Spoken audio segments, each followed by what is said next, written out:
আসসালামু আলাইকুম। আমি আপনাদের কাছকে দেখাবো একটি পিওনিয়ার অ্যাকাউন্টে কিভাবে একটি বাংলাদেশি ব্যাংক অ্যাকাউন্ট যুক্ত করতে হয় বা অ্যাড করতে হয়। আমার পিওনিয়ারে তৈরি করার সময় একটা ব্যাংক অ্যাকাউন্ট অ্যাড করা ছিল, বাট তারপরেও আমরা চাইলে অন্তত আরও 14টি ব্যাংক অ্যাকাউন্ট অ্যাড করতে পারি। তো তারই ধারাবাহিকতায় আমি আমার দ্বিতীয় একটি ব্যাংক অ্যাকাউন্ট আমি আজকে আমার পিওনিয়ার অ্যাকাউন্টে যোগ করে আপনাদেরকে দেখাবো। তো আমি আমার পিওনিয়ারের ড্যাশবোর্ডে রয়েছি। তো আপনারা দেখতে পারতেছেন বাম পাশ থেকে একদম নিচের একটা আগে ওই যে লেখা আছে ব্যাঙ্ক অ্যাকাউন্ট অপশন, আমি ওখানে ক্লিক করব। আমি ক্লিক করেছি।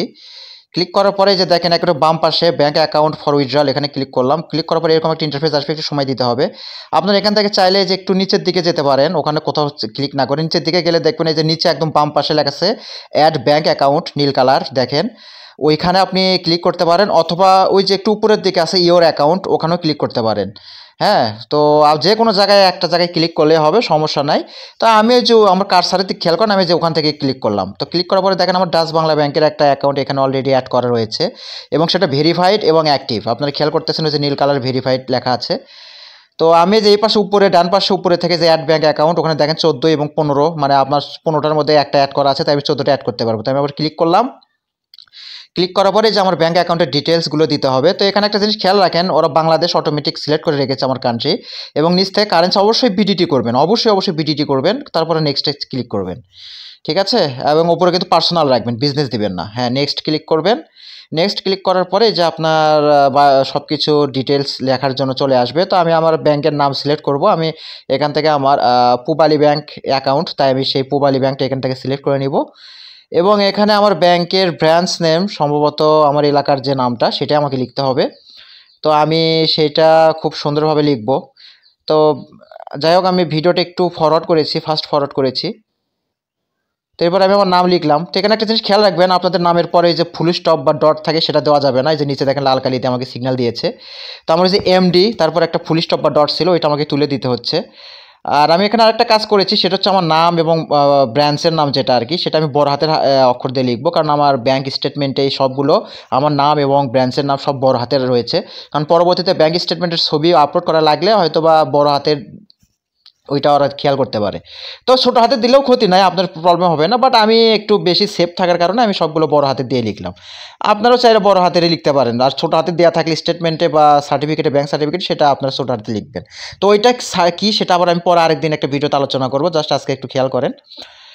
এরপরে অ্যাকাউন্ট নাম্বারটা আপনারা অবশ্যই দিবেন। হ্যাঁ, আর তার নিচে যে আপনার আইডিটা, কোন আইডি দিয়ে আপনি খুলেছেন এই ব্যাঙ্ক অ্যাকাউন্ট, আমি অবশ্যই এনআইডি মানে আইডি দিয়ে খুলেছি, তাই আইডি অপশন সিলেক্ট করলাম পাসপোর্ট না দিয়ে।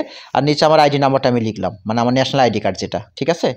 আইডি কার্ডটা লেখার পরে আমরা এই যে নিচের দিকে আই এগ্রি এবং আই কনফার্মড দ্য ব্যাঙ্ক অ্যাকাউন্টের এই অপশনটা থেকে করব, করে আমরা এই যে নেক্সটে ক্লিক করব। ক্লিক করার পরে যে দেখেন আমাদের এই যে ব্যাংকের ইয়েটা চলে আসছে, ঠিক আছে? ব্যাঙ্ক অ্যাকাউন্টের ডিটেলস চলে আসছে। তো এটা আপনারা একটু রিভাইজ দিয়ে আপনারা অ্যাড ব্যাঙ্ক অ্যাকাউন্টে অপশনে ক্লিক করবেন। তো আমাদের ওকে হয়ে গিয়েছে। আমাদের আশা করি একটু সময় নিচ্ছে একটু লোড নিতে। এই যে আমাদের ব্যাঙ্ক অ্যাকাউন্ট অ্যাডেড, মানে অ্যাড হয়ে গিয়েছে আলহামদুলিল্লাহ। তো আমরা ব্যাক টু দ্য ব্যাঙ্ক অ্যাকাউন্টে ক্লিক করবো নিচ থেকে। এটা 30 মিনিট থেকে 3 দিন পর্যন্ত সময় নেয়, ঠিক আছে? 5 মিনিটও সময় নেয় আসলে, 5 মিনিট 6 মিনিট 1 মিনিটও হয়ে যায়, টেনশনের কারণ নাই। আপনারা এই যে ব্যাঙ্ক অ্যাকাউন্টে যাবেন, এই যে আসার পর দেখেন আমার এই যে পূবালী ব্যাঙ্ক এটা অ্যাড হয়েছে। আর উপরে দেখেন 13 এবং 15, মানে 15টার মধ্যে আমার 13টা অপশন ফাঁকা রয়েছে।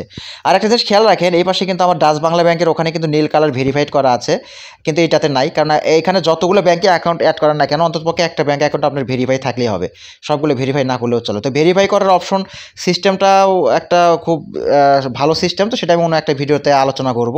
তো এই যে আমি এবার জিমেইলে গেলাম, জিমেইলে যাওয়ার পর দেখতে হবে আমার কোনো ইমেল আসছে কিনা। তো হ্যাঁ, আমার ইমেল আসছে। তো ইমেইলে যে বলে দিছে যে ওরা আমার ওইটাকে অ্যাকসেপ্ট করবে, মানে রিসিভ করেছে আমার অ্যাপ্লিকেশনটাকে, এবং ওটা 30 মিনিট থেকে 3 দিন সময় লাগবে। তো আসলে অতক্ষণ লাগে না, হয়তো 2-3 মিনিট বা 5 মিনিটের মধ্যে চলে আসবে আমার মেইল। তাই যে দেখেন আমার মেইল চলে আসছে, আমি একটু ওয়েট করে মেইলে গেলাম কয়েক মিনিটের মধ্যেই। তো মেইলে গেলাম, দেখেন ওরা বলে দিচ্ছে যে আমার ইওর ব্যাঙ্ক অ্যাকাউন্ট যেটা ওই যে লিখছে, যাই হোক আমি দেখতে পারতেছে আমার কাজ হয়ে গিয়েছে। তো আমরা ওই যে ওখানে লেখা আছে কিন্তু যে হ্যাজ বিন কনফার্মড, ঠিক আছে? ওই যে আমার ব্যাঙ্ক অ্যাকাউন্ট নাম্বারটা দিয়ে শেষে 4 ডিজিট দিয়ে, তো আমি চাইলে এখন এখান থেকে লেনদেন করতে পারবো। তো যাই হোক, আমি আর অত ওগুলো পড়ে দেখলাম না, কারণ আমি জানি ওটা কী হয়েছে। তো এরপরে দেখেন আরেকটা কথা একটু বলি, সেটা হচ্ছে যে আপনার এই ব্যাঙ্ক অ্যাকাউন্ট, সরি, সেটা হচ্ছে যে আপনার ওই যে আমি যে প্রথমে বললাম যে আপনার ওই যে ছোটো হাতের বড় হাতের অক্ষর, ওই কিছুক্ষণ আগে শুরুতে যে বললাম, ওইটা আসলে আহামরি কিছু না, আমার ব্যাঙ্ক স্টেটমেন্টে ছিল তাই লিখেছি। আপনাদের স্টেটমেন্ট না ছাড়াও না থাকলেও আপনারা আপনাদের ইচ্ছা মতো ছোটো হাতের বড় হাতে দিয়ে লিখেন, ওইটা কোনো আহামরি আপনার কোনো প্রবলেম করবে না। হয়তো তখন অনেক হয়তো চিন্তায় পড়ে গেছেন যে আসলে আমি কী বলতেছি, ওইটা টেনশনের কোনো কারণ নাই, জাস্ট আমি দিয়েছি। আর ব্যাঙ্ক অ্যাকাউন্ট কীভাবে ভেরিফাই করতে হয় সেটার একটা ভিডিও আমি ইনশাল্লাহ সামনে দেওয়ার চেষ্টা করব। ততদিন আপনারা সবাই আমার সঙ্গে থেকে আমাকে সাপোর্ট করবেন ইনশাল্লাহ। হ্যাঁ, তো যাই হোক, আমি চেষ্টা করি আর কি মানে তথ্যমূলক ভিডিওগুলো আপনাদের সামনে শেয়ার করার। তো দয়া করে সবাই একটু আমার পাশে থেকে সাপোর্ট করবেন। তো আজকের ভিডিওটা এই পর্যন্তই। আমি চেষ্টা করতেছি 6 মিনিটের কম মানে দৈর্ঘ্যের ভিডিওটি তৈরি করার। তো সবাই ভালো থাকবেন, ইনশাল্লাহ দেখা হবে নেক্সট কোনো একটি ভিডিওতে। আল্লাহ হাফেজ।